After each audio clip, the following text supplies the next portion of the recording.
Hello दोस्तों, नमस्कार। आज मैं फिर आपको मध्यकालीन इतिहास के बारे में बताऊंगा या कह सकते हैं पढ़ाऊंगा। चूँकि संसाधनों की कमी है तो बोर्ड पे नहीं पढ़ा सकता हूँ, लेकिन अंदर एक जुनून है कि कुछ न कुछ करना है। तो उसी के तहत मैं आज फिर चीन और दक्षिण पूर्व एशिया के इतिहास के बारे में बताऊंगा कि मध्यकाल में वहाँ की स्थिति क्या थी। ठीक है, तो चलिए देखते हैं। चीन के साथ भारत के प्राचीन काल से ही आर्थिक और सांस्कृतिक संबंध थे। जल और थल दोनों के रास्ते से 8वीं और 9वीं सदियों में तांग शासन के अधीन चीन का समाज और वहाँ की संस्कृति प्रगति के साथ उच्च सोपान पर पहुँच चुकी थी। तांग शासकों की अधिराज्य मध्य एशिया में सिनकियांग के बहुत बड़े बड़े हिस्सों पर, जिनमें कासगर भी शामिल था, फैली हुई थी। इसके कारण जिसे रेशम मार्ग कहते हैं, उससे होकर स्थलीय व्यापार को काफ़ी बढ़ावा मिला।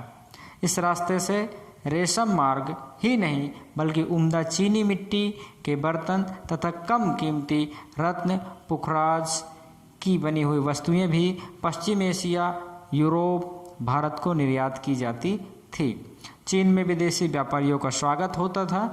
उनमें से अनेक अरब, फारसी, भारतीय समुद्री मार्ग से दक्षिण चीन में आए और कैंटन में बस गए। 9वीं सदी के मध्य में तांग साम्राज्य का पतन हुआ तथा 10वीं सदी में उसे शुंग राजवंश ने विस्थापित कर दिया। शुंग राजवंश लगभग 300 वर्षों तक चीन पर शासन करता रहा। आरंभिक शुंग काल, विशेषकर 11वीं सदी का काल, चीन में अत्यधिक आर्थिक प्रसार का काल था। इसी काल के दौरान बाद के अनेक यूरोपीय आविष्कारों के आद्य रूप सामने आए।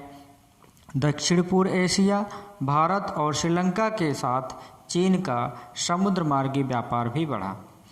आगे चलकर 13वीं सदी में चीनी शासन तंत्र की बढ़ती कमजोरी ने मंगोलों को चीन विजय का अवसर प्रदान कर दिया। उन्होंने चीन में मौत और तबाही का तांडव किया, लेकिन अपने घोर, अनुशासित और गतिशील घुड़सवार दस्तों के बल पर मंगोल पहली बार एक शासन के अंतर्गत उत्तर और दक्षिण चीन का एकीकरण करने में सफल रहे। कुछ समय तक उन्होंने टोंगकिन, जिसको उत्तरी वियतनाम कहा जाता है, और अनाम, जिसको दक्षिण वियतनाम कहा जाता है, को भी अपने कब्जे में कर रखा।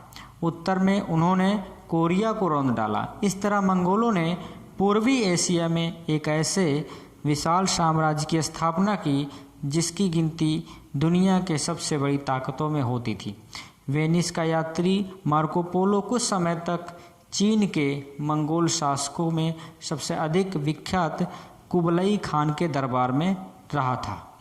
उसने इस दरबार का एक जीता जागता चित्र खींचा है। मार्को पोलो समुद्री मार्ग से इटली लौटा और रास्ते में उसने भारत में मालाबार तट को देखा। इस तरह संसार के विभिन्न भाग पहले से करीब आ रहे थे तथा उनके व्यापारिक और सांस्कृतिक संपर्क बढ़ रहे थे। दक्षिण पूर्व एशिया के देशों को कुछ चीनी शासकों की विस्तारवादी मुहिम का सामना करना पड़ा। तब तक चीन ने एक मजबूत नौसैन्य तैयार कर ली थी, लेकिन दक्षिण पूर्व एशिया के राज्य अधिकतर स्वतंत्र ही रहे। इस क्षेत्र में इस काल में पनपने वाले दो सबसे शक्तिशाली राज्य शैलेंद्र और कंबुज साम्राज्य थे। शैलेंद्र राजवंश 8वीं सदी में उभरा तथा उसने श्रीविजय साम्राज्य को काफ़ी हद तक विस्थापित कर दिया था। शैलेंद्र साम्राज्य 10वीं सदी तक फलता फूलता रहा। इस साम्राज्य के चरम काल में उसने सुमात्रा, जावा, मलय प्रायद्वीप, सियाम, जिसको आधुनिक थाईलैंड कहते हैं, के कुछ भाग शामिल थे और तेज चलने वाली नौका भी 2 साल में इस विशाल साम्राज्य का चक्कर नहीं लगा सकती थी। मतलब बहुत बड़ा साम्राज्य था। शैलेंद्र शासकों के पास एक मजबूत नौसेना थी तथा चीन के साथ समुद्री व्यापार पर उनका वर्चस्व था। दक्षिण भारत के पल्लवों के पास भी एक शक्तिशाली नौसेना थी। पल्लव सेना विशेषकर बंगाल की खाड़ी में सक्रिय थी। दक्षिण पूर्व देशों के और चीन के साथ समुद्री व्यापार इतना महत्वपूर्ण हो चला था कि 10वीं सदी में एक चोल शासक ने सुमात्रा और मलाया की ओर अनेक नौसैनिक अभियान रवाना किया ताकि संचार के समुद्री रास्तों को खुला रखा जा सके और व्यापार के नए अवसरों की तलाश की जा सके। ईसवी संवत की आरंभिक सदियों में, बल्कि उससे पहले भी, इस क्षेत्र के देशों के साथ भारत के घनिष्ठ व्यापारिक और सांस्कृतिक संबंध थे। अनेक चीनी और भारतीय व्यापारी इस साम्राज्य की राजधानी प्लेमबंग जाते थे, जो सुमात्रा में स्थित था। प्लेमबंग और भी इससे पहले संस्कृत और बौद्ध अध्ययन का केंद्र बना हुआ था। इस काल में राजाओं ने यहाँ भव्य मंदिर बनवाए। इनमें सबसे प्रसिद्ध पूर्वी जावा का बोरोबुदुर मंदिर है, जो बुद्ध को समर्पित है। यहाँ एक मुकम्मल पहाड़ी है जिसे तराश कर 9 मंजिलें निकाली गई हैं और सबसे ऊपर एक स्तूप बना हुआ है। रामायण और महाभारत जैसे भारतीय महाकाव्यों के दृश्य इस मंदिर की पट्टिकाओं पर दिखाए गए हैं तथा ये साहित्य, महाकाव्यों के लोक कला, कठपुतली के खेलों आदि के लिए पसंदीदा विषय रहे हैं। शैलेंद्र शासक को जबाग का महाराजा कहा जाता था, जिसका अर्थ होता है सुवर्ण भूमि। कंबुज साम्राज्य कंबोडिया और अनाम, जिसको दक्षिण वियतनाम कहते हैं, में फैला हुआ था। उसने फूनान के हिंदू रंग में रंगे राज्य को विस्थापित किया था, जिसका इस क्षेत्र पे पहले वर्चस्व था। कंबुज साम्राज्य 15वीं सदी तक फलता फूलता रहा तथा उसने सांस्कृतिक विकास और समृद्धि का एक ऊंचा स्तर प्राप्त कर लिया था। कंबोडिया में अंकोर थोम के पास स्थित मंदिर समूह को उसकी सबसे शानदार उपलब्धि माना जाता है। मंदिर निर्माण का सिलसिला 10वीं सदी में आरंभ हुआ। उसके बाद हर राजा अपनी याद छोड़ने के लिए वहाँ एक नया मंदिर बनवाता रहा और इस तरीके से 3.2 वर्ग किलोमीटर के क्षेत्र में वहाँ 200 से अधिक मंदिर बन गए। इनमें से अंकोर वाट का मंदिर सबसे बड़ा है। इसमें 3 किलोमीटर लंबे बंद गलियारे हैं, जिनमें देवी देवताओं और अप्सराओं की सुंदर मूर्तियां हैं तथा कुशलता से तराशी गई हैं।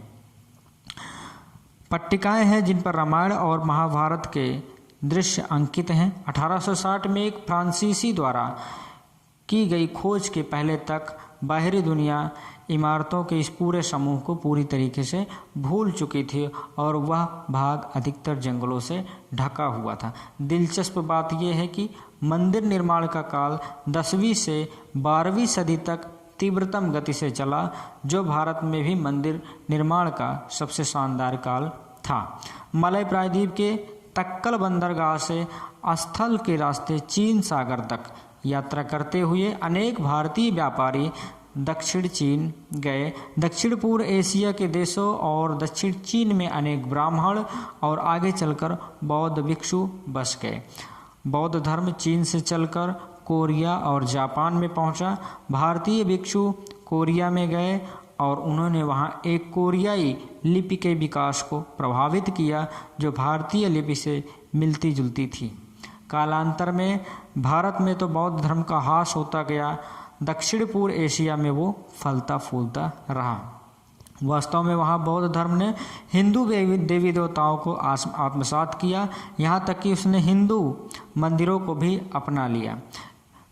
उस समय भारत में हो रही घटनाओं का उल्टा था। इस तरह पश्चिम दक्षिण पूर्व एशिया चीन के साथ तथा मडगास्कर और अफ्रीका के पूर्वी तट के देशों के साथ भारत का घनिष्ठ व्यापारिक और सांस्कृतिक संबंध था। दक्षिण पूर्व एशिया के विभिन्न देशों ने भारत, चीन तथा बाहरी दुनिया के बीच व्यापारिक और सांस्कृतिक संपर्कों के लिए सेतु का काम किया। भारतीय सभ्यता और संस्कृति से गहराई से प्रभावित होते हुए भी दक्षिण पूर्व एशिया के देशों ने अपनी अपनी विशिष्ट संस्कृति विकसित की, जो उच्च स्तर की थी।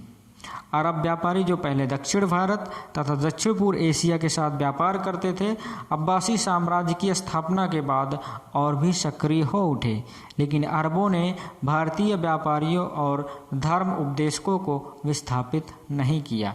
आरंभिक चरण में उन्होंने इस क्षेत्र की जनता को मुसलमान बनाने का भी कोई विशेष प्रयास नहीं किया।